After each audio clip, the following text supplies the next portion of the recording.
देखो ये तुम्हारी यूनिट फर्स्ट का न्यूमेरिकल है 100 Newton, 80 Newton, 60 Newton, 40 Newton, 20 Newton मात्रा के 5 बल एक पिंड पर एक तल में क्षैतिज से क्रमशः 30 डिग्री, 60 डिग्री, 90 डिग्री, 120 डिग्री और 150 डिग्री पर कार्यरत है, परिणामी बल ज्ञात कीजिए।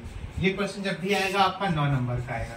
अभी यहाँ पर सिर्फ और सिर्फ परिणामी पूछा है। कई बार क्वेश्चन में ये बोल देगा परिणामी बल ज्ञात कीजिए तथा दिशा भी बताइए। ठीक है, दिशा बताइए, मैं दोनों सॉल्व करके बता दे रहा हूँ। ठीक, सबसे पहले आप यहाँ पर गिवन डेटा लिख लो। गिवन आपको दिया क्या क्या है, आपको परिणामी आर की वैल्यू निकालनी है, वो तो पता है, लेकिन दिया क्या है, 5 बल दिए हैं, तो पहले 5 बल लिख लो। F1, F2, F3, F4, F5, ये गिवन डेटा से लिख लो।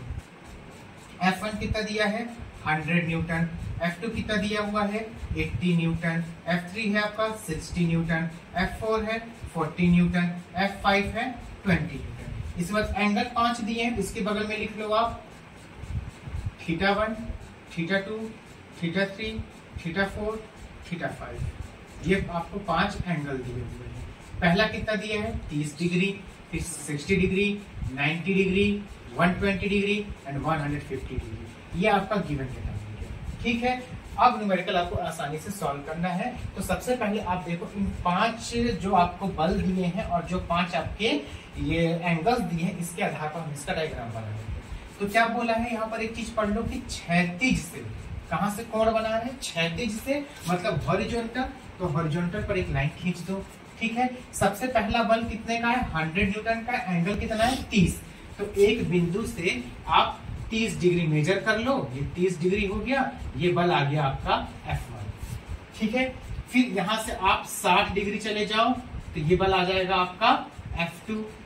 फिर यहां से आप 90 डिग्री चले जाओ तो ये बल क्या आ गया आपका F3। फिर यहां पर 120 डिग्री चले जाओ तो F4, ये आपका आ गया 120 डिग्री। और फिर 150 डिग्री चले जाओगे तो ये आ गया आपका F5, ये कितना दिया है 150 डिग्री। तो डायग्राम बनाने में कोई दिक्कत नहीं है, चांदा रखना 30, 60, 90, 120, 150 डिग्री पर बनाना और लंबी लंबी लाइन खींचकर वहां पर F1, F2, F3, F4, F5 आप लिख लीजिए। यहाँ तक कोई डाउट नहीं होगा। अब हमको निकालना क्या है, परिणामी बल ज्ञात करना है। ये निकालना है ना, तो परिणामी बल ज्ञात करने के लिए आपको पता है कि बल को 2 घटकों में वियोजित किया जाता है, एक तो ऊर्ध्वाधर घटक में और दूसरा किसमें होता है क्षैतिज घटक में। तो बलों को पहले हम किसमें वियोजित करेंगे, क्षैतिज घटक में, उसके बाद किसमें करेंगे हम, ऊर्ध्वाधर घटक में। तो यहाँ पर लिखेंगे बलों को क्षैतिज घटकों में वियोजित करने पर, जब इसको क्षैतिज में वियोजित करोगे तो क्या निकालोगे आप, summation of H, H for horizontal. ठीक है, बहुत ही आसान है, सिंपल फॉर्मूला। देखो जितने बल दिए हैं, जितना एंगल दिया उसी according, F1 cos θ1 plus F2 cos θ2 plus F3 cos θ3 plus F4 cos θ4 plus F5 cos θ5। मान लो 3 बल होते तो 3 तक ही रहता, 5 है तो 5 तक, 6 तो 6, 7 तो 7, कंटिन्यू आगे बढ़ाना है। बस ये याद रखना है कि जब क्षैतिज पर निकालोगे तो कॉस यूज करते हैं, जब ऊर्ध्वाधर पर निकालोगे तो साइन यूज करते हैं। वैल्यू पुट कर दो, समेशन ऑफ H, F1 कितना दिया है 100 cos θ1 कितना दिया है 30, F2 कितना दिया हुआ है 80 cos θ2 कितना दिया है आपका 60, फिर F3 कितना दिया है 60 cos θ3 कितना दिया है 90, फिर F4 दिया है 40 cos 120, फिर F5 कितना दिया है 20 cos 150। आप सिंपली इसको कैल्सियम रखो। ठीक है, और कैल्सियम पुट करोगे तो आंसर आपका कितना आ जाएगा 89.28। कितना आ रहा है आपका 89.28 न्यूटन। आप कैल्सियम रखना, सॉल्व करना, ये आपका आंसर आ जाएगा। क्लियर है। क्षैतिज घटक के लिए आपको क्या लेना है कॉस। अब जब हम लेंगे ऊर्ध्वाधर घटक में, अब यहाँ पर क्या लिखोगे, बलों को ऊर्ध्वाधर घटकों में वियोजित करने पर, जब ऊर्ध्वाधर घटक में करेंगे तो समेशन ऑफ V आ जाएगा। अब जहां जहां कॉस लिखा है वहां क्या लिख दोगे, साइन लिख दोगे, बस खत्म हो गया। F1 sine θ1 plus F2 sine θ2 plus F3 sine theta 3 plus f4 sine theta 4 plus f5 sine theta 5। Value put कर दो तो 100 sine 30 plus 80 sine 60 plus 60 sine 90 plus 40 sine 120 plus 20 sine 150। इसको आप कैसे सॉल्व कर लोगे तो ये आपका न्यूटन में आंसर आ जाएगा आपका 223.92।